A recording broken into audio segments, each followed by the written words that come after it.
ನಮಸ್ಕಾರ. ನೆಲದ ಸಿರಿ ವಿಶೇಷ ಕಾರ್ಯಕ್ರಮಕ್ಕೆ ಸ್ವಾಗತ. ಹೈಟೆಕ್ ಸಂಸ್ಕೃತಿಯ ಹಿಂದೆ ಓಡ್ತಾ ಇರುವಂತಹ ನಾವು ಇವತ್ತಿನ ದಿನಗಳಲ್ಲಿ ನಮ್ಮ ನೆಲದ ಗುಣವನ್ನ, ನಮ್ಮ ಸಂಸ್ಕೃತಿಯನ್ನ ಎಲ್ಲೋ ಮರಿತಾ ಇದ್ದೀವಿ ಅಂತ ಹೇಳಿದ್ರೆ ಸುಳ್ಳಾಗ್ಲಿಕ್ಕಿಲ್ಲ ಅನ್ಕೊಳ್ತೀನಿ.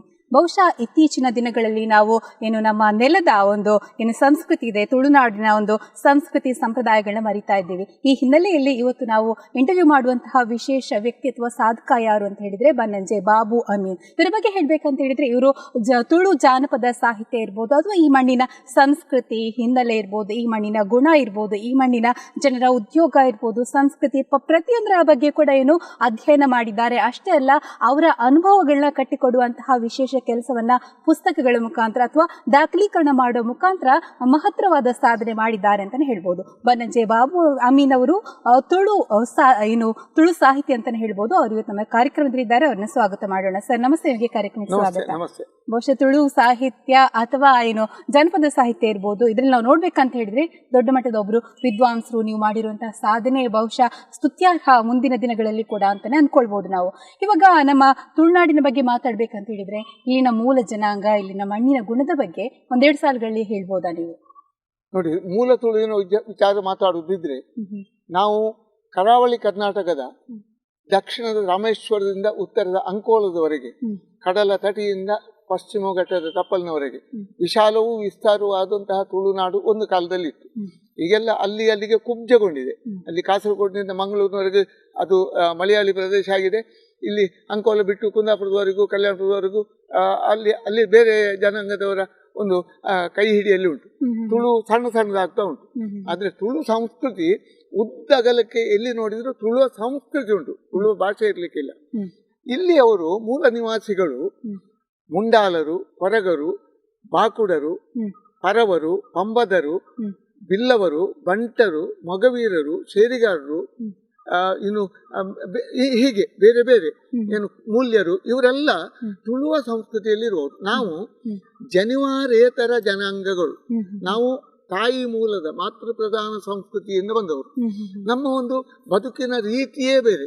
ಅದಕ್ಕೆ ತದ್ವಿರುದ್ಧವಾದ, ವೈದಿಕಕ್ಕೆ ತದ್ವಿರುದ್ಧವಾದಂತಹ ಆಚರಣೆ, ಆರಾಧನೆ ಎರಡನ್ನೂ ಮಾಡಿಕೊಂಡಿರುವುದು ನಾವು. ಹಾಗಾಗಿ ತುಳುನಾಡಿನ ಈ ಪಂಚವರ್ಣದ ನಾಗನಡೆಯ ಪುಣ್ಯ ಭೂಮಿ ಅಂತ ಹೇಳ್ತೇವೆ ನಾವು ಮಾತಾಡೋದು. ಇದು ನಾಗನಿಗೆ ಸಂಬಂಧಪಟ್ಟ ಭೂಮಿ ಅಂತ ಹೇಳಿ ಹಾಗಾದ್ರೆ ಪ್ರಕೃತಿ ಆರಾಧಕರ ಖಂಡಿತ ಇದು ಕೃಷಿ ಸಂಸ್ಕೃತಿಯ ಪ್ರದೇಶ. ನಾವು ಕೃಷಿಯನ್ನೇ ನಮ್ಮ ಬದುಕು ಕಟ್ಟಿಕೊಳ್ಳಲಿಕ್ಕೆ ನಂಬಿಕೊಂಡವರು. ಹಾಗಾಗಿ ನಾವು ಪ್ರಕೃತಿಯ ಆರಾಧಕರು ಹೌದು. ನಾಗನನ್ನು ಮುಖ್ಯವಾಗಿ ನಾವು ನಂಬಿಕೊಂಡು ಬಂದಿದ್ದೇವೆ. ವೈದಿಕರು ಹೇಳ್ತಾರೆ ಇದು ಪರಶುರಾಮ ಕೊಡಲಿ ಬಿಸಾಡಿದ, ಅದಕ್ಕೆ ಕಟ್ಟುಕತೆ ಕಟ್ಟಲಿಕ್ಕೆ ತುಂಬಾ ಬುದ್ಧಿವಂತರು ತುಂಬಾ ಇದ್ದಾರೆ. ನಮ್ಮವರು ಅಷ್ಟು ಬುದ್ಧಿವಂತರಲ್ಲ. ಯಾಕಂತ ಹೇಳಿದ್ರೆ ನಮಗೆ ಬಾಸೆಲ್ ಮಿಷನ್ ಅವರು ಬರುವವರೆಗೆ ಸರಿಯಾಗಿ ವಿದ್ಯೆ ಕಲಿಯುವಂತಹ ಭಾಗ್ಯ ಇರಲಿಲ್ಲ. ಇಲ್ಲಿಗೆ ವಲಸೆ ಬಂದವರು ಯಾರಂತ ಹೇಳಿದ್ರೆ, ಮೊದಲಿಗೆ ಒಂದು 3,500 ವರ್ಷದ ಮೊದಲು ಬ್ರಾಹ್ಮಣರು ಬಂದರು, ಅದ ನಂತರ ಜೈನರು ಬಂದರು, ಈಗ ಮೊಘಲರು ಬಂದರು, ಮುಸ್ಲಿಮರು ಬಂದರು, ಕ್ರೈಸ್ತರು ಬಂದರು, ಮರಾಠಿಗಳ ಪಂಗಡ ಬಂತು. ಇವರೆಲ್ಲ ಬಂದವರು ಹೊರಗಿನಿಂದ ಬಂದವರು. ಇಲ್ಲಿ ನೆಲೆ ನಿಲ್ಲಲಿಕ್ಕೆ ಸ್ಥಳ ಉಂಟು, ಬದುಕಲಿಕ್ಕೆ ಒಳ್ಳೆಯ ವಾತಾವರಣ ಉಂಟು, ಇಲ್ಲಿಯ ಜನ ಒಳ್ಳೆಯ ರೀತಿಯಲ್ಲಿ ಸ್ಪಂದಿಸ್ತಾರೆ ಅನ್ನುವಂಥ ಭಾವನೆ ಬಂದದ್ರಿಂದ ಇಲ್ಲಿ ನೆಲೆ ನಿಂತಿರೋರು. ಆದರೆ ಆ ಹೊತ್ತಿನಿಂದಲೂ ಸುಮಾರು 100 ಸಾವಿರಾರು ಅಂತ ಹೇಳಿ ಅಷ್ಟು ವರ್ಷ ಕಾಲವು ತಾವು ತನ್ನಂತಹ ವಿದ್ಯೆಯನ್ನು ಮುಡಿಪು ತಮ್ಮೊಳಗೆ ಇಟ್ಟುಕೊಂಡು ತುಳುವರ ಒಟ್ಟಿಗೆ ಹಂಚಿ ತಿನ್ನಲೇ ಇಲ್ಲ. ಅದೊಂದು ನಮ್ಮ ಸಾಮಾಜಿಕವಾದಂತಹ ದೊಡ್ಡ ಒಂದು ದೌರ್ಭಾಗ್ಯ. ಬಾಸೆಲ್ ಮಿಷನ್ ಅವರು ಬಂದ ನಂತರ ಯಾವ ಕನಿಷ್ಠ ಜಾತಿಯಿಂದ ಮೇಲ್ಜಾತಿಯವರೆಗೆ ಎಲ್ಲರೂ ಸಮಾನ ಸ್ಕಂದರಾಗಿ ವಿದ್ಯೆ ಪಡೆಯುವಂತಹ ಭಾಗ್ಯವನ್ನು ಒದಗಿಸಿಕೊಟ್ಟದವರು. ನಾನು ಎಲ್ಲ ನನ್ನ ಸಾರ್ವಜನಿಕ ರಂಗದ ನನ್ನ ಭಾಷಣಗಳಲ್ಲಿ ಹೇಳ್ತೇನೆ, we should salute those people. ನಾವು ಅವರಿಗೆ ಕೈ ಮುಗಿಬೇಕು. ವಿದ್ಯಾಭ್ಯಾಸ ಇರ್ಬೋದು, ವಿದ್ಯೆ ಇಲ್ದಿದ್ರೆ ನಾಗರಿಕತೆ ಬರುವುದಿಲ್ಲ. ನಮ್ಮವರು, ನಮ್ಮ ಹಿರಿಯರು ಬುದ್ಧಿವಂತರಾಗಿದ್ರು, ವಿದ್ಯಾವಂತರಾಗಿರ್ಲಿಲ್ಲ, ಗುಣವಂತರಾಗಿದ್ರು. ಆದ್ರೆ ವಿದ್ಯೆ ಇಲ್ಲದೆ ಅವನ ಅಂತರಂಗದಲ್ಲಿದ್ದಂತಹ ಸುಪ್ತಚೇತನ ಅವಸ್ಥೆಯಲ್ಲಿದ್ದಂಥ ಆ ಬುದ್ಧಿವಂತಿಕೆ ಸರಿಯಾಗಿ ಬರುವುದಿಲ್ಲ, ಪ್ರಕಾಶಮಾನಕ್ಕೆ ಬರುವುದಿಲ್ಲ. ಈ ಒಂದು ಮಣ್ಣಿನ ಜನಾಂಗ ಸಾಕಷ್ಟು ಅಭಿವೃದ್ಧಿ ಆಗ್ಬೇಕಂತ ಹೇಳಿದ್ರೆ ಒಂದು ಆಂಗ್ಲರ ಪ್ರಭಾವ ಸಾಕಷ್ಟು ಇತ್ತು ಅಂತ ಹೇಳಿ ಹೇಳ್ತಾ ಇದ್ದಾರೆ.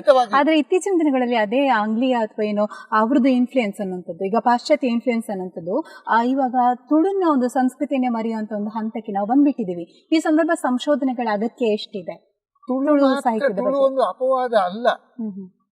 ನೀವು ಹೇಳಿದ್ದಕ್ಕೆ ತುಳು ಅಪವಾದ ಅಲ್ಲ, ಇಡೀ ದೇಶವೇ ಅಪವಾದ ಅದಕ್ಕೆ. ಎಲ್ಲ ಭಾಷೆಯ ಜನ, ಎಲ್ಲ ಜನಾಂಗ ಏನು ನಾವು ಹಿರಿಯ, ನಾನೀಗ 75 ವರ್ಷದ ಒಬ್ಬ ಪ್ರಾಯಸಂಧ ಹಿರಿಯ. ಈಗಿನ 15-18 ವರ್ಷದ ಮಕ್ಕಳಿಗೆ ಯಾವುದೂ ಪಥ್ಯ ಆಗುದಿಲ್ಲ ಇಲ್ಲಿಯ ವಿಚಾರ. ಯಾಕೆಂತ ಹೇಳಿದ್ರೆ ನಮ್ಮ ಅಜ್ಜಿಯಂದಿರು 24ರಿಂದ 28ರವರೆಗೆ ಹೆರಿಗೆ ಆಗ್ತಿದ್ರು. ಒಬ್ಬ ಮಹಾತಾಯಿ 28 ಹೆರ್ತಾ ಇದ್ರು. ಆವಾಗ ಎಲ್ಲವೂ ಶಿಸ್ತುಬದ್ಧವಾಗಿ ಒಂದು ಕೂಡು ಕುಟುಂಬದಲ್ಲಿ ಒಂದು ಗೃಹಗತಿ ಅಂತ ಹೇಳಿದ್ರೆ ಆ ಮನೆಯ ಒಳಗೆ 50, 60, 80 ಜನ ಒಟ್ಟಾಗಿ ಕಲೆತು ಬದುಕ್ತಾ ಇದ್ರು. ಸಂಸ್ಕೃತಿ. ಈಗ ನಾವು ಇಬ್ಬರು ನಮಗ ಒಂದು ಬೇಡ ಅನ್ನುವಂತ ಪರಿಸ್ಥಿತಿ ಈಗ ಬಂದಿದೆ.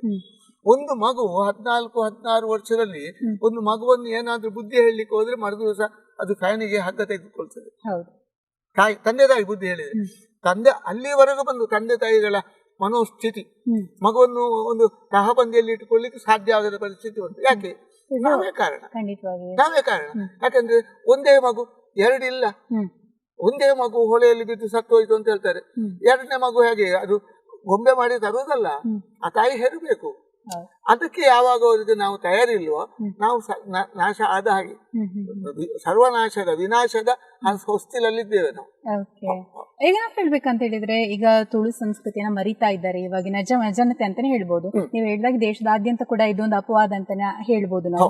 ಆದ್ರೆ ಈ ಒಂದು ಸಂದರ್ಭದಲ್ಲಿ ನಮ್ಮ ತುಳು ಮಣ್ಣಿನ ಗುಣವನ್ನ ಸಂಸ್ಕೃತಿನ ಉಳಿಸಬೇಕು ಅಂತ ಹೇಳಿದ್ರೆ ಸಂಶೋಧನೆಗಳು ಅಥವಾ ಅದರ ಬಗ್ಗೆ ನಾವು ತಿಳಿಸಿಕೊಡುವಂತಹ ಅಗತ್ಯ ಎಷ್ಟಿದೆ, ಇದರ ಮಹತ್ವ ಎಷ್ಟಿದೆ ಅಂತ? ಅಮ್ಮ, ಬರೀ ಸಂಶೋಧನೆ ಮಾಡಿದ್ರೆ ಯಾವುದನ್ನಾದ್ರೂ ಉಳಿಸ್ಲಿಕ್ಕೆ ಸಾಧ್ಯ ಉಂಟಾ? ಅದನ್ನ ಆಚರಣೆಗೆ ತರಬೇಕು. ಆಚರಣೆ ತರಬೇಕಿದ್ರೆ 50 ಎಕರೆ ಭೂಮಿ ಇದ್ದ, ಅದು ಜೈನರು ಇರ್ಲಿ, ಕ್ರೈಸ್ತರು ಇರ್ಲಿ, ಸಾಹೇಬರು ಇರ್ಲಿ, ಹಿಂದೂಗಳು, ಬಂಟರು ಇರ್ಲಿ, ಎಲ್ಲವರು ಇರ್ಲಿ, 50 ಎಕರೆಯನ್ನು ಖಾಲಿ ಬಿಟ್ಟು ಪಾಲು ಮಾಲು ಮಾಡಿ 5-10 ಸೆಂಟ್ಸ್ ಮಾರಿ ಬ್ರ್ಯಾಂಡಿ ಶಾಪಿಗೆ ಹೋಗಿ ಕುಡಿದ ಕೂಡಲೇ ಅಲ್ಲಿ ಸಂಸ್ಕೃತಿಯನ್ನು ಸಂಶೋಧನೆಯಲ್ಲಿ ರಿಪೇರಿ ಮಾಡ್ಲಿಕ್ಕೆ ಆಗುತ್ತಿಲ್ಲ. ಒಂದು ಕನಿಷ್ಠ 1 ಎಕರೆ ಆದ್ರೂ ನಾವು ಉಳಬೇಕು, ನೆಡಬೇಕು, ಕೊಯ್ಬೇಕು. ಇವತ್ತು ಕದಿರು ಕಟ್ಟುವ ಒಂದು ಸಂಭ್ರಮವನ್ನು ನಾವು ತುಳುವರು ಅತ್ಯಂತ ವೈಭವೋಪೇತವಾಗಿ ಮಾಡ್ತೇವೆ.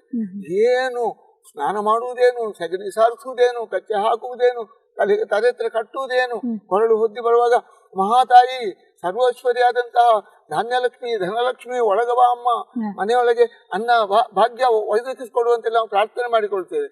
ಕೊರಳು ತರುವುದು ಎಲ್ಲಿಂದ ಗೊತ್ತುಂಟು ನಿಮ್ಗೆ? ನೆರೆಮನೆಯಲ್ಲಿ ಯಾರಾದ್ರೂ ಈ ಮಹಾಶಯರು ಒಂದು 2 ಎಕರೆ ಭೂಮಿ ಮಾಡಿದ್ರೆ ಅಲ್ಲಿಂದ ರಾತ್ರಿ ಹೋಗಿ ಕದ್ದುಕೊಂಡು ಬರುದು. ನಾವು ಆ ಸ್ಥಿತಿಗೆ ಬಂದ್ರೆ ನಮ್ಮನ್ನು ಯಾರು ಸುಧಾರಿಸುದು ಹೇಳಿ? ನನ್ನಿಂದಾಗಿಯೇ ನಾನು ರಿಪೇರಿ ಆಗಬೇಕು, ಇಲ್ಲದಿದ್ರೆ ಸಾಧ್ಯ ಇಲ್ಲ.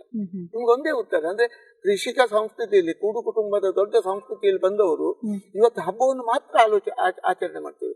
ದೀಪಾವಳಿಯನ್ನು ವೈಭವದಿಂದ ಆಚರಣೆ ಮಾಡ್ತೇವೆ. ತಿಂಡಿ ತರುವುದಲ್ಲಿ ಗೊತ್ತುಂಟು ನಿಮ್ಗೆ? ಬೇಕರಿಯಿಂದ ಎಲ್ಲವೂ ಸಿಗ್ತದೆ, ಅಲ್ಲಿಂದ ತರುವುದು.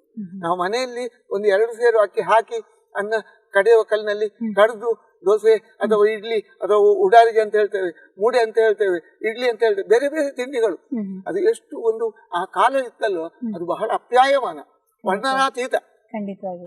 ಓಕೆ, ಈಗ ಕೋಟಿ ಚೆನ್ನಯ್ಯ ಪುಸ್ತಕದಿಂದ ಸಾಕಷ್ಟು ತುಳುನಾಡ ಸಂಸ್ಕೃತಿಯ ಪುಸ್ತಕ ಸೇರಿಸಿಬಿಟ್ಟು ಸುಮಾರು ಪುಸ್ತಕಗಳನ್ನ ಬರೆದಿದ್ದೀರಿ. ಈ ರೀತಿ ತುಳುನಾಡ ಸಂಸ್ಕೃತಿಯನ್ನು ದಾಖಲೆ ಮಾಡುವಂತಹ ಅಗತ್ಯ ಅಥವಾ ಇದು ಕಂಡು ಬಂದದ್ದು ಯಾಕೆ ನಿಮಗೆ, ಹೇಗೆ? ಎಳೆತನದಲ್ಲೂ ನಾನು 14 ವರ್ಷದ ಹುಡುಗನಾಗಿದ್ದ ಅವರು ಒಂದು ಮನೆಯಲ್ಲಿ ಏನಾದ್ರೂ ವಿಶೇಷ ಆಗ್ತದೆ, ನಾವು ಬದಿಯಲ್ಲಿ ಹೋಗಿ, ಹಿರಿಯರ ಎದುರಿಗೆ ಹೋಗುವಂತ ಸ್ವಾತಂತ್ರ್ಯ ಇರಲಿಲ್ಲ, ಬದಿಯಲ್ಲಿ ಹೋಗಿ ಕಿವಿಗೊಟ್ಟು ಕೇಳುವುದು. ಅವಾಗ ಏನು ಪ್ರಾರ್ಥನೆ ಮಾಡ್ತಾರೆ, ಏನು ಕೆಲಸ ಮಾಡ್ತಾರೆ, ದೈವ ಎಲ್ಲರೂ ಒಂದು ಮದುವೆ ಆಗ್ತದಾದ್ರೆ, ಒಂದು ಹೆಣಸುಡುವುದಾದ್ರೆ ಎಲ್ಲವರು ಬಹಳ ಭಯಭಕ್ತಿಯಿಂದ. ನಮ್ಮ ಅಜ್ಜ ತೀರಿ ಹೋದ್ರು ಅಂತ ಹೇಳಿದ್ರೆ ಏನು ಭಯಭಕ್ತಿ ಅಂತ ಹೇಳಿದ್ರೆ ಇಡೀ ಕುಟುಂಬ ಒಂದು 10-15 ಸೂತಕಾಚರಣೆ ಭಯಭಕ್ತಿಯಿಂದ ಆ ಪ್ರಾರ್ಥನೆ ಮಾಡುವಾಗ ಅಂತರಂಗದ ಒಡಲುಕ್ಕಿ ಬರುವಂತಹ ಒಂದು ಭಾವನಾತ್ಮಕವಾದ ಪ್ರೇರಣೆ, ಅದನ್ನೆಲ್ಲ ಮನನ ಮಾಡಿಕೊಳ್ಳುವಂತ ಒಂದು ಹುಚ್ಚು ಆ ಹೊತ್ತಿನಲ್ಲಿ 14 ವರ್ಷದಿಂದ. ನಮ್ಮ ತಾಯಿಗೆ ನಾನು 9 ಮಕ್ಕಳಲ್ಲಿ ಕಡೆಯ ಮಗ. ಈ ಕಡೆಯ ಮಗ ಮಾತ್ರ ಒಬ್ಬ SLC ಕಲ್ತದ್ದು, ಮತ್ತೆ ಯಾರು ಕಲೀಲಿಲ್ಲ ತಮ್ಮ ಗಮನಕ್ಕೆ. ಕಡೆಯ ಮಗ ನಾನು ಒಬ್ಬನೇ. ಅಷ್ಟು ಶಿಕ್ಷಣಕ್ಕೆ ನೀವು ಅಷ್ಟೊಂದು ಇದು ಕೊಟ್ಟಿಲ್ವಾ? ಅನುಕೂಲ ಇರ್ಲಿಲ್ಲ, ಅನ್ನದಾರಿದ್ರ್ಯ. ಒಂದು ಹಿಡಿಯ ಅನ್ನಕ್ಕೋಸ್ಕರ ಪರದಾಡುವ ಕಾಲದಲ್ಲಿ ಯಾವ ವಿದ್ಯೆ ಏನು ಯಾವುದು ಬೇಡ ಅಂತ. ಸೊ ಆದ್ರೆ ಇಷ್ಟು ದೊಡ್ಡ ಸಾಧನೆ ಮಾಡ್ಲಿಕ್ಕೆ ನಿಮ್ಮಿಂದ ಸಾಧ್ಯ? ಏನು ಸಾಧನೆ, ಅಷ್ಟು ದೊಡ್ಡ ಸಾಧನೆ ಅಲ್ಲ. ನಾವು ಹಿಂದಿನ ಪುಟಗಳಲ್ಲಿ ನೋಡಿದ್ರೆ ದೊಡ್ಡ ದೊಡ್ಡ ಮಹಾನ್ ಪಂಡಿತರು, ಡಾಕ್ಟರ್ ಅಮೃತ ಸೋಮೇಶ್ವರು, ವಿವೇಕರೈ, ಡಾಕ್ಟರ್ ಗಣನಾಥ ಎಕ್ಕಾರರು, ಡಾಕ್ಟರ್ ಎ ವಿ ನಾವುಡು, ಇವರೆಲ್ಲ ತುಳುವಿನ ಬಗ್ಗೆ, ತುಳುವ ಸಂಸ್ಕೃತಿಯ ಬಗ್ಗೆ ಬೃಹತ್ ಕಾರ್ಯ ಮಾಡಿದ್ರು. ಡಾಕ್ಟರ್ ಉಪಾಧ್ಯಾಯ. ಎಸ್, ಖಂಡಿತವಾಗಿ ನೀವು ಹೆಸರು ಹೇಳಿರುವಂತಹ ಏನು ದಿಗ್ಗಜರೆಲ್ಲ ಸಾಕಷ್ಟು ತುಳುವಿನ ಸಂಸ್ಕೃತಿ ಉಳಿಸಲಿಕ್ಕೆ ಸಾಕಷ್ಟು ಕೆಲಸ ಮಾಡಿದ್ದಾರೆ, ಸಂಶೋಧನೆಗಳನ್ನ ಮಾಡಿದ್ದಾರೆ. ಅದೇ ಒಂದು ಸಂಶೋಧನೆಗಳು ನಾವು ಗಮನಿಸೋದಾದ್ರೆ ಕನ್ನಡಕ್ಕೆ ಹೋಲಿಕೆ ಮಾಡೋದಾದ್ರೆ ನಮ್ಮ ತುಳು ಸಾಹಿತ್ಯ ಎಲ್ಲಾದ್ರೂ ಸೊರಗಿದ್ಯಾ ಅಥವಾ ಇದಕ್ಕೆ ಬೇಕಾಗಿದೆ? ಯಾಕೆಂತ ಹೇಳಿದ್ರೆ ನೋಡಿ, ಭಾಷೆಗೂ ನಮ್ಮ ಮಾನ್ಯತೆ ಇಲ್ಲ. ಮುಖ್ಯ ವಿಷಯ ಅಂತ ಹೇಳಿದ್ರೆ ಕನ್ನಡಕ್ಕೂ ಈಗ ಸರಿಯಾದ ಲೆಕ್ಕಾಚಾರದಲ್ಲಿ ಇಲ್ಲ, ಮಾನ್ಯತೆ ಇಲ್ಲ. ಒಟ್ಟು ನಮ್ಮಲ್ಲಿ 28 ಜಿಲ್ಲೆ, ಹತ್ರ 28 ಜಿಲ್ಲೆ ಉಂಟು. ನಾವು ಇದ್ದೇವೆ, ದೊಡ್ಡ ರಾಜ್ಯದಲ್ಲಿ ಇದ್ದೇವೆ.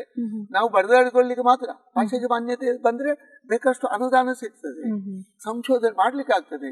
ತುಳು ಅಕಾಡೆಮಿ ಆದದ್ದು ಮೊನ್ನೆ. ನಿಮ್ಮಂತ ಹಿರಿಯರಿಗೆ ಇರುವಂತಹ ಒಂದು ಒಲವು ತುಳು ಸಾಹಿತ್ಯದ ಬಗ್ಗೆ ಇರ್ಬೋದು, ಈಗಿನ ಯುವಕರಿಗೆ ಇದೆಯಾ? ಈಗ ಅಮೃತ ಸೋಮೇಶ್ವರ್ ಇರ್ಬೋದು, ನೀವು ಕೆಲವು ವಿವೇಕ ಎಲ್ಲರೂ ಹಿರಿಯರೇ, ಅವ್ರು ಸಾಕಷ್ಟು ಕೆಲಸ ಮಾಡಿದ್ದಾರೆ, ನೀವು ಮಾಡಿದ್ದೀರಿ. ನಮ್ಮ ಯುವಕರಿಗೆ ಇದೆಯಾ? ಇದೆ ಅಂತೀರಿ. ಸೊ ಉಳಿಸ್ತಾರೆ ನಮ್ಮ ತುಳುವನ್ನವರು? ಖಂಡಿತ.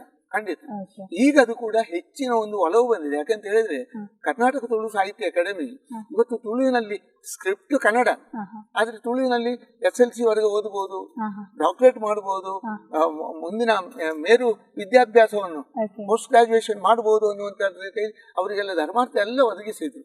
ಆದ್ರಿಂದ ತಾನೇ ಪ್ರಚೋದನೆಯಿಂದ ನೀವು ಆಡ್ಲಿಕ್ಕೆ ಹೋದ್ರೆ ನಿಮ್ಮೊಟ್ಟಿಗೆ ನಾನು ಆಡ್ಲಿಕ್ಕೆ ಬರುವುದು. ಪ್ರಚೋದನೆ ಇಲ್ಲದೆ ನನ್ಗೇನು ಗೊತ್ತಿಲ್ಲ, ನಾನು ನಿಮ್ಮಿಂದ ಎಷ್ಟೋ ಕಲ್ತುಕೊಂಡು ಬರ್ತೇನೆ. ಇದು ಪ್ರಚೋದನೆ. ಪರಿಸರ ಸಂವಹನ ಬೇಕು, ಒಂದು ಎಕ್ಸ್ಚೇಂಜ್ ಆಫ್ ವ್ಯೂಸ್ ಅಂತ ಹೇಳ್ತೇವೆ ನಾವು. ಪರಸ್ಪರ ನಿಮ್ಗೆ ಏನು ಗೊತ್ತುಂಟು, ನನಗೆ ಏನು ಗೊತ್ತುಂಟು, ನೀವು ನನ್ನ ಹತ್ರ ಮಾತಾಡುವಾಗ ನಿಮ್ಗೆ ಅನೇಕ ಅನುಭವಗಳು ಬರ್ತದೆ. ಆ ನಿಮ್ಮ ಅನುಭವವನ್ನು ನಾನು ಹಂಚಿಕೊಳ್ತೇನೆ. ಆವಾಗ ನನಗೂ ತೋರ್ತದೆ ಯಾವುದು. ಈಗ ನೋಡಿ, ಈಗ ನೀವಾಗ ಈ ಚಾನೆಲ್ಗಳಲ್ಲಿ ಬೇಕಷ್ಟು ರಿಯಾಲಿಟಿ ಶೋ, ಸಣ್ಣ ಮಕ್ಕಳನ್ನು ಬೇಕಷ್ಟು ಉಂಟು, ಬೇಡದ್ದುಂಟು. ಅಲ್ಲಿ ಅದು ಇತಿಮಿತಿ ತುಂಬಾ ಉಂಟು. ಅದನ್ನು ನಾನು ಈಗ ಹೊತ್ತಿನಲ್ಲಿ ಮಾತಾಡುವುದಿಲ್ಲ. ಆದ್ರೆ ಅಲ್ಲಿ ಮಕ್ಕಳನ್ನು ಸ್ವತಂತ್ರವಾಗಿ ನಮ್ಮಲ್ಲಿ ಸ್ವತಂತ್ರವಾಗಿ ಬಿಡುವುದಿಲ್ಲ. ನಮ್ಮ ತುಳು ಸಂಸ್ಕೃತಿ ಏನಂತ ಹೇಳಿದ್ರೆ, ಒಂದು ಕಾಲದಲ್ಲಿ ನೀವು ನಂಬಲಿಕ್ಕಿಲ್ಲ, 50 ವರ್ಷದ ಮೊದಲು ನಮ್ಮಲ್ಲಿ ಕೂಡು ಕುಟುಂಬದ ಹೆಣ್ಣು ಮಕ್ಕಳನ್ನು ಹೊರಗೆ ಸಾರ್ವಜನಿಕ ರಂಗಕ್ಕೆ ಬಿಡುವುದೇ ಇಲ್ಲ. ಒಂದು ವೇಳೆ ತಪ್ಪಿ ಹೋಗಿ ಏನಾದರೂ ಆಗಿ ಆಕೆ ಅನೈತಿಕ ಗರ್ಭ ಧರಿಸಿದ್ರೆ 60-80 ಸದಸ್ಯರ ಆ ಮನೆಯ ಯಜಮಾನ ಹಗ್ಗ ತೆಗೆದುಕೊಳ್ಬೇಕು. ಮರ್ಯಾದೆ. ಈಗ ಕೇಳ್ತಾರೆ, ಎಲ್ಲಿ ಉಂಟು ಮರ್ಯಾದೆ ಕೇಳ್ತಾರೆ. ಈಗ ಗಂಡು ಮಕ್ಕಳಾಗಿ ಹೆಣ್ಣು ಮಕ್ಕಳಾಗಿ. ಸರ್, ಆಗ್ಲೇ ಮಾತಾಡ್ತಾ ಇದ್ರಿ ನೀವೇನಂತ ಹೇಳಿದ್ರೆ ಕುಟುಂಬ, ಇನ್ನು ಕೂಡು ಕುಟುಂಬದ ಬಗ್ಗೆ ನೀವು ಮಾತಾಡ್ತಾ ಇದ್ರಿ. 80 ಜನ ಇರುವಂತ ಕುಟುಂಬದಲ್ಲಿ ಒಂದು ಹುಡುಗಿ ಒಂದು ಮರ್ಯಾದೆಯ ಬೇರೆ ದಾಟಿ ಹೋಗ್ಲಿಕ್ಕಿಲ್ಲ ಅನ್ನೋದು. ಹಾಗಾದ್ರೆ ನಮ್ಮ ಕೂಡು ಕುಟುಂಬ ಪುರುಷ ಪ್ರಧಾನವಾಗಿತ್ತ? ಪುರುಷ ಪ್ರಧಾನವಾಗಿತ್ತ ಅಂದ್ರೆ ಹೆಣ್ಮಕ್ಳಿಗೆ ಸ್ವಾತಂತ್ರ್ಯ ಇರ್ಲಿಲ್ವಾ? ಮಧ್ಯಕಾಲದಲ್ಲಿ ಪುರುಷ ಪ್ರಧಾನ ಆಗಿತ್ತು. ಮಧ್ಯಕಾಲದಲ್ಲಿ ಅದು ಅಲ್ಲ ಅಂತ ಹೇಳುವುದಿಲ್ಲ. ಆದರೆ ತುಳುವಿನಲ್ಲಿ ನಮ್ಮ ಶಿಷ್ಟಾಚಾರ ಪ್ರಕಾರವಾಗಿ ದೊಡ್ಡ 500 ಎಕರೆ ಭೂಮಿ ಇದ್ರೂ ಕೂಡ ಆ ಎಲ್ಲ ಭೂಮಿಯ ಪಟ್ಟ ಈ ಸ್ಥಳದ ವರ್ಗದ ಆಸ್ತಿಗೆ ಅಧಿಕಾರಿ ಮನೆತನದ ಜ್ಯೇಷ್ಠ ಹೆಂಗಸು, ಮಹಿಳೆ. ಮನೆ ಒಳಗೆ ಕೂತ್ಕೊಂಡೆ ಎಲ್ಲವನ್ನು ತನ್ನ ಕೈಯಲ್ಲಿ ಹಿಡಿದುಕೊಂಡು ಕಂಟ್ರೋಲ್ ಮಾಡ್ತಾ ಇದ್ರು ಹೆಂಗಸು. ಸೊ ಮಾತೃ ಪ್ರಧಾನದಲ್ಲಿ ಮಾತೃವೇ ಪ್ರಧಾನ. ಅವರು ತೀರಿ ಹೋದ್ರೆ ಅಲ್ಲಿ ಆ ಕುಟುಂಬದಲ್ಲಿ ಮತ್ತೊಬ್ರು ಅವರಿಗಿಂತ ಎಳೆ ವಯಸ್ಸಿನವರು ಯಾರು ಬರ್ತಾರೆ, ಕೌಟುಂಬಿಕವಾಗಿ ಅವರೇ ಅಧಿಕಾರಕ್ಕೆ ಬರ್ತಾರೆ. ಹುಡುಗನ ಅವರ ಸಹೋದರನ ಹೆಂಡತಿ ಅಲ್ಲ, ಅವರ ಅಕ್ಕ ಅಥವಾ ತಂಗಿಯ ಮಕ್ಕಳೇ ಬರ್ಬೇಕಲ್ಲಿ ಅಧಿಕಾರಕ್ಕೆ. ಮನೆತನ ಇಡೀ ಆಸ್ತಿ ಪರಭಾರೆ ಮಾಡ್ಲಿಕ್ಕೆ ಇಲ್ಲ, ಕೂಡು ಕುಟುಂಬದ ಆಸ್ತಿ. ಅಲ್ಲಿಂದ ಅದು ಪರಂಪರಾಗತವಾಗಿ ಬರಬೇಕು, ಅನುಭವಿಸಬಹುದು. 100 ಎಕರೆ ಭೂಮಿಯಲ್ಲಿ ಒಬ್ಬ ಬಂದು ಒಂದು ಮನೆ ಕಟ್ಲಿಕ್ಕೆ ಕೊಡ್ಲಿಕ್ಕೆ ಅಂತ ಹೇಳಿದ್ರೆ ಕಟೋಣೆ ಅಂತ ಹೇಳ್ತಾರೆ, ಕಟ್ಟಿಕೋ ಅಂತ ಹೇಳ್ತಾರೆ. ವಿನಃ ಗಂಡಸಿಗೆ ಅದಕ್ಕೆ ಅಧಿಕಾರ ಇಲ್ಲ. ಗಂಡಸು ತಲೆಗೊಂದು ದೊಡ್ಡ ಮುಂಡಾಸು ಪಡೆದು ಹೊರಗೆ ಮನೆತನದ ಪಂಚಾಯತಿಗೆ, ಊರಿನಲ್ಲಿ ಮನೆತನದ ಗೌರವಕ್ಕೆ ಅಧಿಕಾರಿ. ಅವನಿಗೆ ಕೆಲಸ ಮಾಡ್ಲಿಕ್ಕಿಲ್ಲ.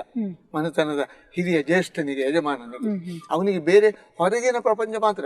ಇಡೀ ಒಂದು ಕೈಯಲ್ಲಿ ಇದ್ದದ್ದು ಹೆಂಗಸ್ತಾರೆ. ಕ್ರಮೇಣ ಏನಂತ ಆಯ್ತಂತ ಹೇಳಿದ್ರೆ ಪುರುಷ ಪ್ರಧಾನದ ಕೈಗೆ ಬಂತು. ಹೆಣ್ಣು ಅಡುಗೆ ಮಾಡ್ಲಿಕ್ಕೆ ಮಾತ್ರ ಅವಳು ಯೋಗ್ಯಳು ಅನ್ನುವಂತ ತೀರ್ಮಾನಕ್ಕೆ ಬಂತು. ಹೆಣ್ಣು ಅದಕ್ಕೆ ಕಡೆಗೆ ಅನಿವಾರ್ಯವಾಗಿ ಅವಳು ಒಪ್ಪಿಕೊಂಡು. ಆದ್ರೆ ಇತ್ತೀಚಿನ ದಿನಗಳಲ್ಲಿ ನೀವು ಹೇಳಿದಾಗೆ ಅಥವಾ ಇತರ ಏನು ಜಾತಿಗಳು ಅಥವಾ ಕಮ್ಯುನಿಟಿಯ ಒಂದು ಪ್ರಭಾವ ತುಳುನಾಡಿನ ಒಂದು ಜನರ ಮೇಲೆ ಆಗಿದೆಯಾ? ಅಂದ್ರೆ ಸಂಸ್ಕಾರದ ಮೇಲೆ ಎಂಗೇಜ್ಮೆಂಟ್ ಆಗಿದೆ ಈಗ. ಎಂಗೇಜ್ಮೆಂಟ್ ಮತ್ತೆ ಬೇರೆ ಏನು ಹೊಸತು ಬಂದಿದೆ? ಬೇರೆ ಹೊಸ್ತು ಅದೇ ಎಂಗೇಜ್ಮೆಂಟ್. ಮೊದಲು ದಿವಸ ನಮ್ಮಲ್ಲಿ ಮದಿರಂಗಿ ಅಂತ ಒಂದು ಕಾರ್ಯಕ್ರಮ ಉಂಟು. ಮದುವೆಗೆ ಬಹಳ ಸರಳ ಸಜ್ಜನವಾದ ಒಂದು ಸೌತೆಕಾಯಿ ಕೊದ್ದೆಲು ಅಥವಾ ಉಳ್ಳ ಕೊದ್ದೆಲಿನಲ್ಲಿ ವೆಜ್ ಊಟ ಇತ್ತು. ಈಗ ಹಾಗಲ್ಲ, ಎಲ್ಲ ಬೇಕಾದ ನಿಮ್ಮ ಚಾಯ್ಸ್ ಏನು ಬ್ರ್ಯಾಂಡಿ, ನಿಮ್ಮ ಚಾಯ್ಸ್ ಏನು ವಿಸ್ಕಿ, ಆ ನಮೂನೆಯ ಇದರಲ್ಲಿ ಅವೆಲ್ಲ ಕುಣಿಯುವುದು, ಕುಪ್ಪಳಿಸುವುದು, ಡಿಜೆ ಅದು ಅಷ್ಟು ಅಷ್ಟು ಹೊಲಸುತನ ಅಲ್ಲಿ ಬಂದಿದೆ. ಅದು ನಮ್ಮ ಸಂಸ್ಕೃತಿ ಅಲ್ಲ. ಸೊ ಹಾಗಾದ್ರೆ ಈಗ ಕೃಷಿ ಜನ, ಸಾಕಷ್ಟು ದುಡಿಯುವಂತ ಜನ, ಸೊ ಏನೋ ಮದ್ಯ ಕುಡಿಯುವಂಥದ್ದು ಈ ತರದ ಅಭ್ಯಾಸಗಳು ನಮ್ಮಲ್ಲಿತ್ತ? ಹೌದು, ಕುಡಿತಿದ್ರು, ಆದ್ರೆ ಅಷ್ಟೇ ಕೆಲಸ ಮಾಡ್ತಾ ಇದ್ರು. ಕುಡಿತಿದ್ರು, ಅಷ್ಟೇ ಕೆಲಸ ಮಾಡ್ತಾ ಇದ್ರು. ಈಗ ಗಂಡ ಹೆಂಡತಿ ಇಬ್ಬರೇ ಇರೋದು. ದುಬೈಯಿಂದ ಬಂದ್ರು, ದೊಡ್ಡ ಕೋಳಿ ತಂದ್ರು, ಅರ್ಧವನ್ನು ಬಿಸಾಡ್ಲಿಕ್ಕೆ ಮನಸ್ಸಾಗುದಿಲ್ಲ, ಅದನ್ನು ಅರ್ಧ ತುಂಡು ಮಾಡಿ ಫ್ರಿಜ್ ನಲ್ಲಿ ಇಟ್ರು, ಅರ್ಧವನ್ನು ಇಷ್ಟು ತಿಂದ್ರು. ಈಗೆಲ್ಲ ಎಂಜಿಯೋಬ್ಲಾಸ್ಟ್ ಬೈಪಾಸ್ ಎಲ್ಲ ಅದು ಈ ಪೈಪ್ಲೈನ್ ನಲ್ಲಿ ಅಣರ್ ಅಂತ ಹೇಳ್ತೇವೆ ನಾವು, ಪಾಚಿ ಕೂತ್ಕೊಂಡ ಹಾಗೆ ಡಾಕ್ಟರ್ ಹೋಗ್ತಾರೆ, ನಿಮ್ಮ ಕೈಯಲ್ಲಿ ಕಾಲಿನಲ್ಲಿ ಎಷ್ಟು ಚಿನ್ನ ಉಂಟಂದು ನೋಡ್ತಾರೆ, ಇನ್ಶೂರೆನ್ಸ್ ಎಷ್ಟು ಉಂಟು ನೋಡ್ತಾರೆ. 5 ಬ್ಲಾಕ್ ಆಗಿದೆ, 2 ಸೀರಿಯಸ್ ಉಂಟು, ಅದು 4 ಲಕ್ಷ ರೂಪಾಯಿ ಬಿಲ್ ಮಾಡ್ತಾರೆ ಇಲ್ಲಿ. ಒಂದು ವೇಳೆ ತೀರಿ ಹೋದ್ರೆ ICU ನಲ್ಲಿ ಹಾಕ್ತಾರೆ, ನಂತರ ವೆಂಟಿಲೇಟರ್ ನಲ್ಲಿ ಇಡ್ತಾರೆ. ಮಗ ಅಮೆರಿಕದಲ್ಲಿ ಬರುವಾಗ ಅದಕ್ಕೆ ಪುನಃ ಕೋಲ್ಡ್ ಸ್ಟೋರೇಜ್ ಹೋಗ್ತದೆ. ಇದು ಇವತ್ತಿನ ಆಸ್ಪತ್ರೆಯ ನೀತಿ ಆಗಿದೆ. ನಮ್ಮವರು ಹಾಗಲ್ಲ ಆ ಹೊತ್ತಿನಲ್ಲಿ. ಅಂದ್ರೆ ಬೆಳಿಗ್ಗೆ 4 ಗಂಟೆಗೆ ಕೋಣಕ್ಕೆ ಇದಕ್ಕೆ ಹುಡ್ಲಿಕ್ಕೆ ಕೋಣೆಗಳನ್ನು ಬಿಟ್ರೆ 4 ಗಂಟೆಗೆ ಬೆಳಗ್ಗೆ ಆಗುವಾಗ 5 ಕೊಯ್ಲು ಗದ್ದೆಯನ್ನು ಇರ್ಲ ಅಂತ ಹೇಳ್ತಾರೆ. 2 ಸತಿ ಉಳ್ತಾರೆ. ಹೀಗೆ ಉಳುವುದು ಹೊರಲ ಇರ್ಲ 2 ಸರಿ ಉತ್ತು ಬರುವಾಗ ಇಲ್ಲಿಂದ ಕಾಪುಗೆ ಹೋಗಿ ಹಿಂದೆ ಬಂದಷ್ಟು ದೂರ ಆಗ್ತದೆ. ಇವು ಸೋ ಸ್ಟ್ರಾಂಗ್, ಅಷ್ಟು ಬಲಿಷ್ಠ. ಅವು ಏನು ಕುಡಿದ್ರು, ಇಷ್ಟು ಉಪ್ಪಿನಕಾಯಿ ತಿಂದ್ರೆ ಏನಾಗುದಿಲ್ಲ, ಒಂದು ಇಡೀ ಹಲಸಿನ ಹಣ್ಣು ತಿಂದ್ರೆ ಏನಾಗುದಿಲ್ಲ, ಒಂದು ಇಡೀ ಕೋಳಿ ತಿಂದ್ರೆ ಏನಾಗುದಿಲ್ಲ. ಅಂದ್ರೆ ಅವ ಅಷ್ಟು ಕೆಲಸ ಮಾಡ್ತಾ ಇದ್ದ. ಇವತ್ತಿನದ್ದು ನಮ್ಮ ಇದೆಲ್ಲ ಈ ಉದಾಹರಣೆಗೆ ತೆಗೆದುಕೊಂಡ್ರೆ ಈ ಮಕ್ಕಳಲ್ಲಿ ಏನು ಅದು ದಮ್ಮೆ ಇಲ್ಲ. ಹೌದು, ಕಡೆಗೆ ಹೆಂಡತಿ ಹೇಳಿದಾಗೆ ಓಕೆ, ನೀವು ಹೇಳಿದಾಗೆ ತುಳುನಾಡು ಸಂಸ್ಕೃತಿಯಲ್ಲಿ ಮೆಹಂದಿ ಅನ್ನುವಂತಹ ಕಾರ್ಯಕ್ರಮ ಈಗ ಬೇರೆ ರೀತಿಯಲ್ಲಿ ಮದ್ದಿರಂಗಿ ಅಂತ ಇತ್ತು, ಅಷ್ಟೇ. ಅದ್ರ ಕನೆಕ್ಟೆಡ್ ಈಗ ಬರುವುದು ನನ್ನ ಮಗಳ ಮೆಹಂದಿ ಕಾರ್ಯಕ್ರಮ. ನನ್ನ ಇಬ್ರು ಬಹಳ ಡೆಲಿಗೇಟ್ಸ್ ಬರ್ತಾರೆ, ಅವರನ್ನು ಬೂಟ್ ತೆಗೀರಿ ಅಂತ ಹೇಳಲಿಕ್ಕೆ ನಮ್ಮವರಿಗೆ ದಾಕ್ಷಿಣ್ಯ. ಯಾವುದು ಎಲ್ಲ ದೇವರನ್ನು ಅಲಂಕಾರ ಮಾಡ್ತೇವೆ, ಬೂಟ್ ತೆಗೀರಿ ಅಂತ ಹೇಳಲಿಕ್ಕೆ ನಮ್ಮವರಿಗೆ ದಾಕ್ಷಿಣ್ಯ. ನಾನು ಹೋದ ಕಾರ್ಯಕ್ರಮ ಹೇಳ್ತೇನೆ, ಬೂಟ್ ತೆಗೀದಿದ್ರೆ ಅವರು ಅದು ಇಡ್ಲಿಕ್ಕೆ ಬರುವುದು ಬೇಡ ಅಂತ. ನಾವು ಕಡೆಗೆ ಕಹಿ ಆಗ್ತದೆ. ನಮ್ಮನ್ನು ಕರ್ದಲ್ಲಿ ನಾನು ಹೇಳಿದಾಗೆ ಆಗಬೇಕು. ಯಾಜಮಾನ್ಯ ಅಂತ ಹೇಳಿದ್ರೆ ಅಷ್ಟು ಸುಲಭ ಇಲ್ಲ, ಅದನ್ನು ಬಿಡುವುದಿಲ್ಲ. ನಾನು ಅಂತ ಹೇಳಿದ್ರೆ ನನಗೆ ಒಂದು ಸಂತೋಷ ಅಂತ ಹೇಳಿದ್ರೆ, ಈ ಪ್ರಾಯದಲ್ಲಿ ನನ್ನನ್ನು 3 ದೇಶ ಕರೀತಾರೆ, ಮದುವೆ ಕರೀತಾರೆ, ಬಯಕೆ ಕರೀತಾರೆ, ಎಲ್ಲ ಯಜಮಾನಿಕೆಗೆ ಒಂದು ಪ್ರಾರ್ಥನೆ ಮಾಡಿಕೊಳ್ಳಿಕ್ಕೆ, ಒಳ್ಳೆ ರೀತಿಯಲ್ಲಿ ಪ್ರಾರ್ಥನೆ ಮಾಡಿಕೊಂಡು ಅವ್ರಿಗೆ ಒಳ್ಳೇದಾಗಲಿ ಅಂತ ಹೇಳ್ತೇನೆ. ನನ್ನನ್ನು ಕರೀತಾರೆ, ಹಾಗೇನಿಲ್ಲ. ತುಂಬಾ ಸಂತೋಷ ಆಯ್ತು. 75 ವರ್ಷಗಳ ಒಂದು ಹಿರೀಕರು ನೀವು. ಇಲ್ಲಿವರೆಗೆ ಸಾಕಷ್ಟು ಹಬ್ಬ ಹರಿದಿನಗಳನ್ನ ನೋಡುತ್ತೇವೆ. ತುಳುನಾಡಿನ ನಿಜವಾದ ಹಬ್ಬ ಯಾವುದು? ಸಾಕಷ್ಟು ಬೇರೆ ಬೇರೆ ರೀತಿಯ ಹಬ್ಬಗಳನ್ನ ಆಚರಣೆ ಮಾಡ್ತೇವೆ. ಪ್ರತಿದಿನ ಕೂಡ ಹಬ್ಬ ಸಂಭ್ರಮ ಆರಾಧನೆ ಮಾಡುವುದು, ಈ ರಾಜ್ಯವನ್ನು ಆಳಿದ ಬಲಿ ಚಕ್ರವರ್ತಿಯನ್ನು ಸಮರ್ಪಕವಾಗಿ ನೆನಪಿಸುವುದು. ಆ ಕಾರ್ಯಕ್ರಮ ಇದು ಸತ್ತವರ ಹಬ್ಬ, ಇದ್ದವರ ಹಬ್ಬ, ಬಲಿಂದ್ರ ಪೂಜೆ. ಸತ್ತವರು ಯಾರು? ಕೂಡು ಕುಟುಂಬದ ಒಳಿತಿಗಾಗಿ ಪ್ರಾಣತ್ಯಾಗ ಮಾಡಿದವರು, ಅವರು ನಮ್ಮ ಕುಟುಂಬದ ತೀರಿಕೊಂಡವರು. ದೀಪಾವಳಿ ಹಬ್ಬದ ಮೊದಲ ದಿವಸ ಈ ಅರಸಿನ ಎಲೆಯ ಕಡುಬು ಮಾಡಿ, ಬಾರೆ ಬಂಬೆ ಅಂತ ಹೇಳ್ತೇವೆ, ಬಾಳೆಕಾಯಿ ಬಂಬೆ ಎಲ್ಲ ತಂದು ಅದನ್ನು ಪದಾರ್ಥ ಮಾಡಿ ನಮ್ಮ ಹಿರಿಯರಿಗೆ ಬಡಿಸಿಡ್ತೇವೆ. ಇವತ್ತು ದೀಪಾವಳಿ ಹಬ್ಬದ ಮೊದಲ ದಿವಸ ನಿಮಗೋಸ್ಕರ ಮಾಡಿಡುವುದು. ಮೊದಲು ಈ ಕುಟುಂಬವನ್ನು ಮೊದಲು ನೀವಂತ ಇರುವಾಗ ಹೇಗಿದ್ರಿ ಅದನ್ನೆಲ್ಲ ನೀವು ಇದನ್ನು ಸ್ವೀಕಾರ ಮಾಡಬೇಕು. ಹೊಸ ಬಟ್ಟೆ ಇರ್ತೇವೆ, ಆಭರಣ ಇರ್ತೇವೆ, ಅವರನ್ನು ನೆನವರಿಕೆ ಮಾಡುವುದು ನಮ್ಮ ಹಿರಿಯರನ್ನು. ಮರು ದಿವಸ ದೀಪಾವಳಿ, ಬಲೇಂದ್ರ ಪೂಜೆ, ದೀಪ ಇಡುವುದು, ತುಳಸಿಗೆ ಕಾಣಿಕೆ ಹೊಡೆಯುವುದು, ಕಾಣಿಕೆ ಬೆಲ್ಲ ಹಾಕು, ಎಲ್ಲ ತುಂಬ ವಿಜೃಂಭಣೆ ಹಬ್ಬ. ಮರು ದಿವಸ ಗೋವುಗಳು. ಇದಕ್ಕೆ ಕೃಷಿಗೆ ಕನೆಕ್ಟೆಡ್ 3. ಒಂದು ದೀಪಾವಳಿ ಹಬ್ಬ, ಅದಕ್ಕೆ ದೀಪ ಇಡುವುದು, ಗೌರವ ಸಲ್ಲಿಸುವುದು ಎಲ್ಲ ಉಂಟು. ಮರು ದಿವಸ ಎಲ್ಲ ತುಡಾರು ತ್ವಜವನ್ನು ಅಂತ ಹೇಳ್ತೇವೆ. ಬೈಹುಲ್ಲಿನ ಬಡವೆಗೆ ಗೊಬ್ಬರ ಮೂಟೆಗೆ ಸಮೇತ ಒಂದು ಇದರಲ್ಲಿ ಭತ್ತ ಹಾಕಿ ಕೈಸಟ್ಟಿ ಅಂತ ಹೇಳ್ತೇವೆ, ಹೊಂಡದ ಕೈಸಟ್ಟಿ ಇರ್ತದೆ, ಒಂದು 2-3 ಕಿಲೋ ಭತ್ತ ಹಿಡಿತೇವೆ. ಅದರಲ್ಲಿ ಮೇಲೆ ತಿಬಿಲ ಅಂತ ಹೇಳ್ತೇವೆ, ಹಣತೆ, ಅದರಲ್ಲಿ ದೀಪ ಮಣ್ಣಿಂದು, ಅದನ್ನು ದೀಪ ಇಟ್ಟು ಎಲ್ಲ ದಿಕ್ಕಿಗೆ ತೋರಿಸ್ಬೇಕು. ಬೈಹುಲ್ಲಿನ ಬಡವೆಗೆ, ಭತ್ತದ ಕಣಜಕ್ಕೆ, ಎಲ್ಲದಕ್ಕೆ. ಪತ್ತಾಸ್ ಅಂತ ಹೇಳ್ತಾರೆ, ಏನಾದ್ರು ಚಿಲ್ಲರೆ ದುಡ್ಡಿದ್ರೆ ಪತ್ತಾಸ್ನಲ್ಲಿ ಇರ್ತದೆ. ಅದು ಈಗಿನ ಹಾಗೆ ಟ್ರೆಸರಿ ಬೇರೆ ಇರಲಿಲ್ಲ ನಮ್ಮಲ್ಲಿ. ಒಳಗೆ ದೇವರ ಕೋಣೆ ಇರಲಿಲ್ಲ, ತಮ್ಮ ಗಮನಕ್ಕೆ ಕೋಣೆ ಇರಲಿಲ್ಲ. ಹೊರಗೆ ತುಳಸಿ ಕಟ್ಟೆ, ಇಲ್ಲಿ ದೈವಗಳಿಗೆ ಒಂದು ಮದನಕಾಯಿ ಅಂತ ಹೇಳ್ತೇವೆ, ಒಂದು ಹಲಿಗೆ 1-2 ಇಂಚು ಹೀಗೆ ಅಡ್ಡ ಇಟ್ಟು ಅದ್ರ ಮೇಲೆ ಹಲಿಗೆ. ಎಷ್ಟು ದೊಡ್ಡ 500 ಎಕರೆ ಭೂಮಿಯ ಶ್ರೀಮಂತರ ಮನೆಯಲ್ಲಿಯೂ ಅಷ್ಟೇ ಅಲಂಕಾರ, ಯಾವುದನ್ನು ವೈಭವೀಕರಿಸ್ತಿರ್ಲಿಲ್ಲ. ಈಗ ನಮ್ಮಲ್ಲಿ ಬೇಕಷ್ಟು ದುಡ್ಡಾಗಿದೆ, ಒಳಗೆ ದೈವ ಯಾವುದು ಉಂಟಂತ ಕೇಳಿದ್ರೆ ಆ ಪುಣ್ಯಾತ್ಮನೇ ಹೇಳಿ ಗೊತ್ತಿಲ್ಲ. ಹೊರಗೆ ಬೇಕಾದ್ರೆ ಅದನ್ನು ಮಾಡು ಇದನ್ನು ಮಾಡು. ನಮ್ಮಲ್ಲಿ ಎಲ್ಲ ಪೂಜಾರು ಶೆಟ್ರ ಮಕ್ಕಳೆಲ್ಲ ನಾಗಮಂಡಲ ಮಾಡುವುದುಂಟು. ನಮಗೆ ದಾನ ಕೊಡ್ಲಿಕ್ಕೆ ಅಧಿಕಾರ ಇಲ್ಲ. ಯಜನ ಯಾಜನ ಅಧ್ಯಯನ ಅಧ್ಯಾಪನ ದಾನ ಪ್ರತಿಗ್ರಹ 6 ಕರ್ಮಗಳು ಅದು ವೈದಿಕರಿಗೆ ಮಾತ್ರ. ಅವರು ಮಾಡಿ ಹಾಕಿದ್ದಾರೆ, ಅವರು ಮಾಡಿ ಹಾಕಿದ್ದಾರೆ. ವಿದ್ಯೆ ಮಾತ್ರ ಕಲಿಯುವುದು ನಾವು, ವಿದ್ಯೆ ಕಲಿಸುವವರು ಅವರು, ಒಳಗೆ ಕೊಲ್ಸು ಅದು ಹಣ ಬರುವುದು ಅವರಿಗೆ ಅಲ್ವ. ಯಜ್ಞ ಮಾಡುವವರು ಅವರು, ಯಜ್ಞ ಮಾಡಿಸುವುದು ನಾವು, ಹಣ ಬರುವುದು ಅವರಿಗೆ. ಗೊತ್ತಾಯ್ತು. ದಾನ ಪ್ರತಿಗ್ರಹ, ದಾನ ಕೊಡುವವರು ನಾವು, ಅವರು ತೆಗೆದುಕೊಳ್ಳುವರು ಬ್ರಾಹ್ಮಣರು. ಆ ಕಾರಣ ಅದೇ ಯಾವುದಕ್ಕೆ ಇರಲಿ ನಮಗೆ ಅದು ಅಗತ್ಯ ಇರಲಿಲ್ಲ. ನಾವು ನಮ್ಮ ಧರ್ಮವನ್ನು ನಾವು ಅನುಸರಿಸಿಕೊಂಡು ಹೋಗಿದ್ದೇವೆ, ಅದರಿಂದ ನಮಗೆ ಸಂತೋಷ ಉಂಟು. ಇನ್ನು ನೀವು ಹೇಳಿದ್ರಿ ಆಗ್ಲಿ ನಾವು ನಾಗಾರಾಧಕರು, ನಾಗ ಪೂಜೆನ ಮಾಡ್ತೀವಿ ಅಂತ ಹೇಳಿ. ಸೊ ನಾಗಾರಾಧನೆಗೂ ತುಳುನಾಡಿಗೂ ನಿಜವಾದ ಅರ್ಥದಲ್ಲಿ ನೀವು ಪ್ರಶ್ನೆ ಕೇಳಿದ್ರೆ ಉತ್ತರ ಕೊಡ್ಲಿಕ್ಕೆ ನನ್ನ ಹತ್ರ ಆಗುದಿಲ್ಲ. ಯಾಕೆಂತ ಹೇಳಿದ್ರೆ ನೀವು ಮೂಲ ಅಂತ ಹೇಗೆ ಹೇಳ್ತೀರಿ. ನಾವು ಈ ನಾಡಿನಲ್ಲಿ ಎಲ್ಲ ತುಳುವರು ನಾಗ ಮೂಲದವರು. ಇದು ನಾಗರ ಖಂಡ, ನಾವು ನಾಗ ಮೂಲದವರು. ನಾವು ಪರಶುರಾಮ ಸೃಷ್ಟಿ ಅಂತ ಒಪ್ಪುದೇ ಇಲ್ಲ. ನಾಗರ ಖಂಡ ನಾಗ ಮೂಲದವರು ನಾವು. ಆದ್ರಿಂದ ಒಂದು ನಾಗ ಸತ್ರೆ ಅದನ್ನು ಹಾಗೆ ನೋಡಿ ಹೋಗಬಾರ್ದಂತ ಉಂಟು. ನನ್ನ ಮನೆಯಲ್ಲಿ ನಮ್ಮ ಒಂದು ಮಗು ತೀರಿ ಹೋದ್ರೆ ಏನ್ ಮಾಡ್ತೇವೆ ಸಂಸ್ಕಾರ, ಆ ರೀತಿಯ ಸಂಸ್ಕಾರವನ್ನು ಅದಕ್ಕೆ ಮಾಡಬೇಕು. ಈಗಿನ ಬ್ರಾಹ್ಮಣರು ಗೊತ್ತುಂಟ, ನಮ್ಮಲ್ಲಿ 4 ಯಾರು ಒಬ್ಬರು ನಾಗನನ್ನು ನೋಡಿದ ಕೂಡಲೇ ಹಣ ಹಾಕಿ ಒಂದು ಬೈರಾಸ ಹಾಕಿದ, ಎಲ್ಲ ಬಂದು ಹಣ ಹಾಕ್ತಾರೆ. ಅದು ಭಾವುಕತನ, ಧಾರ್ಮಿಕವಾದಂತ ಒಂದು ಭಾವುಕತನ. ಹಾಕಿದ ಭಟ್ರು ಹೇಳಿದ್ರು ಅಂದ ಏರ್ಸೋತೀನಿ, ಅಂಚಾಂಪೋಡು ಇಂಚಾಂಪೋಡು 25,000 ಅವನಿಗೆ ಗೀಟಿ. ಒಬ್ಬ ಬ್ರಾಹ್ಮಣ ಒಂದು ನಾಗನನ್ನು ನೋಡಿದ್ರೆ ಅವ ಇತ್ಲಾಗ ನೋಡಿದ, ಯಾರು ನನ್ನನ್ನು ನೋಡ್ಲಿಲ್ಲ ಅಂತ ಹೇಳಿ ಕನ್ಫರ್ಮ್ ಮಾಡಿಕೊಂಡ. ಅಲ್ಲಿಂದ ಸೀದಾ ಕೊಂಡು ಹೋದ, ಒಂದು ಬೆಂಕಿ ಇದು ಮಾಡಿದ, ಅದನ್ನು ಮಾಡಿ ನೀರಿನಲ್ಲಿ ಹಾಕ ತಲೆಗೆ 3 ಚಂಬು ನೀರು ಹೊಯ್ದುಕೊಂಡ. ಅದು ನಾವು ಮಾಡುವುದಿಲ್ಲ. ನಾವು ಅದನ್ನು ಇದು ನಾಗನನ್ನು ನೋಡಿಕೊಂಡು ನಾವು ಸುಮ್ಮನೆ ಇರುವುದಿಲ್ಲ, ಅದಕ್ಕೆ ಕ್ರಿಯೆ ಮಾಡಬೇಕಂತ.